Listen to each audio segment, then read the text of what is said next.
Hello, my dear friends, and welcome to the English Academy. موږ به نن یو سیریز سٹارټ کوو. په دې سیریز کې به تاسو ته موږ سټیپ بای سټیپ چې کوم څلور ځله د انګلیش اهم الفاظ دي دا به تاسو ته موږ ښو او په پښتو کې به درته ښو. انشاءالله دې سره به موږ اگزامپل هم ورکړو. نو زما امید دی چې دا چې څلور ځله کوم الفاظ دي دا تاسو زده کړئ نو ستاسو چې کوم دی 75% چې کوم دی ستاسو انګلیش دې سره امپروو کېږي.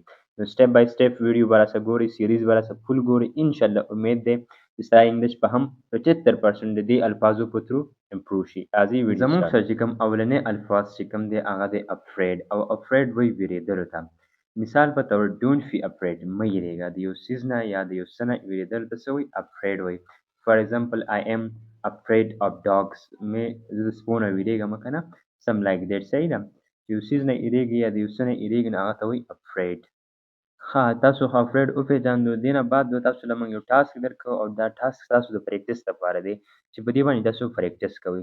مثال په طور کې تاسو افریډ وپېژاندو چې افریډ څه ته وایي، بیا تاسو له ما یو اگزامپل درکړو. ټیک ده. نو اوس دا ستاسو دپاره یو ټاسک دی، یو پریکټس دی او دا چې کوم اگزامپل دي دا تاسو یاد کړئ او د دې نه چې کوم دی دا الفاظ چې کوم دی نور هم وپېژنئ. دا به موږ په کوم کوم ځای کې استعمالولی شو. نو دا چې کوم دی دا ستاسو یو ټاسک شو چې کوم سنټنس هم یادوو د هغه نه بعد به تاسو داسې پریکټس درکوم. په دې باندې تاسو پریکټس کوئ. انشاءالله په دې سره به ستاسو انګلیش ډېر زر امپروو شي. زموږ سره چې کوم دویم الفاظ دی هغه دی اګري. او اګري وایي غاړه ایښودل، یا په یو کار باندې راضي کېدل یا په یو څیز باندې راضي کېدل، هغه ته څه وایي؟ اګري. نو آی اګري، زه راضي یم ود یو، زه ستا سره په دې کار یا په دې خبره باندې راضي یم. اګري غاړه ایښودل. You must read this picture. angry وایي غوسه کېدلو ته. مثال ته ګورئ what is there to get angry. په دې کې د غوسه کېدو څه خبره ده؟ angry غوسه کېدل، په یو څه باندې په یو شیز باندې غوسه کېدل هغه ته څه وایي؟ angry ورته وایي. arrive وایي رسېدلو ته. the bus always arrives late. بس همیشه ناوخته را رسېږي. arrive رسېدل. the bus always arrives late. کوئی حملې کولو ته. فار ایگزامپل the dogs attacked me on my way home. کور ته چې راتلم سپو را باندې حمله وکړه. اټیک حملې کولو ته وایي. بوټم چې کوم دی تل ته وایي بیخ ته وایي. example the bottom of my shoe has a hole in it.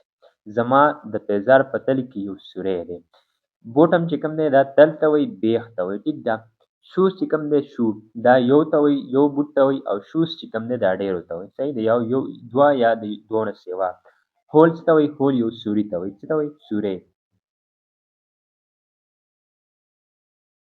کلیور چې کوم دی دا چالاکه ته وایي یا یو کس چالاک. اکثر به تاسو هغه په دویم دریم کې تاسو اورېدلي وي چې کوم لومړی که نه فاکس چې کوم وي هغه هغه ډېره چالاکه وي نو هغه ته په انګلیش کې څه وایي؟ کلیور. فار ایگزامپل ډونټ بي سو کلیور. دومره چالاکي مه کوه. چاته څه وایي که نه یو کس ډېر چالاکه کېږي نو هغه ته ووایه ډونټ بي سو کلیور. دومره چالاکي مه کوه. cruel وایي ظالم ته. فار ایگزامپل the people of Burma are so cruel. دا چې کوم دي د برما خلک چې کوم دي دا ډېر ظالمان دي. the people خلک of Burma، برما د یو ځای نوم دی او هغه ځای خلک چې کوم دي دا ډېر زیات ظالمان دي. are so cruel. cruel وایي ظالم ته. دا برما خلک چې کوم دي دا ډېر زیات ظالمان دي. finally څه ته وایي؟ finally وایي آخر کار ته. مثال په طور کې finally I got rid of him. د سنټنس مطلب دا دی چې اخر هم زه د هغې نه خلاص شوم. finally څه ته وایي؟ finally وایي آخر کار ته. هایډ وایي پټولو ته. تاسو په موبایل کې لیدلي وي، تاسو دلته درکلي وي هایډ. د دې مطلب دا دی که تاسو چېرته پکچر یا ویډیو لاک کول غواړئ نو تاسو یې دلته لاک کولی شئ. ویډیو یا پټ وي څه شی هم داسې ډاکومنټس چې تاسو دلته هایډ کولی شئ، مطلب پټولی شئ د خلکو نه. نو مثال ته ګورئ ویر ډیډ یو هایډ مای فون. زما موبایل تا چېرته پټ کړو. چېرته ستا نه یو ملګری په ګپ کې موبایل والي او پټ یې کړي نو د هغه ته ویلی شي چې ویر ډیډ یو هایډ مای فون. تا زما موبایل چېرته پټ کړو. هنټ وایي ښکار کولو ته. فار ایگزامپل لانګ اګو آی یوز ټو هنټ برډز. ډېر وخت مخکې به ما د مرغو ښکار کولو. هنټ څه وایي؟ ښکار کولو ته هنټ وایي. lot وایي ډېر زیات ته. فار ایگزامپل there were a lot of people. هلته سم ډېر خلک وو. صحیح ده، اکثر مونږ وایو که نه چېرته لاړ شو بېرته راشو واپسې کې نو مونږ وایو چې هلته ډېر زیات خلک وو. نو there were a lot of people. هلته سم ډېر خلک وو. lot مطلب څه؟ ډېر زیات. میډل وایي مینځ ته. تاسو به ډېر زیات اورېدلي وي زه د میډل فیملۍ سره تعلق ساتم. نو د هغه مطلب دا وي چې یوه لو فیملي وي زموږ سره چې کوم ډېر زیات قریبانان وي، بله زموږ سره میډل فیملي وي چې کوم درمیان وي په مینځ کې نو هغه ته میډل وایي، او بل چې کوم زموږ سره د ریچ فیملي وي. نو میډل څه ته وایي؟ میډل وایي درمیانځ ته، مطلب په مینځ کې مونږ یو.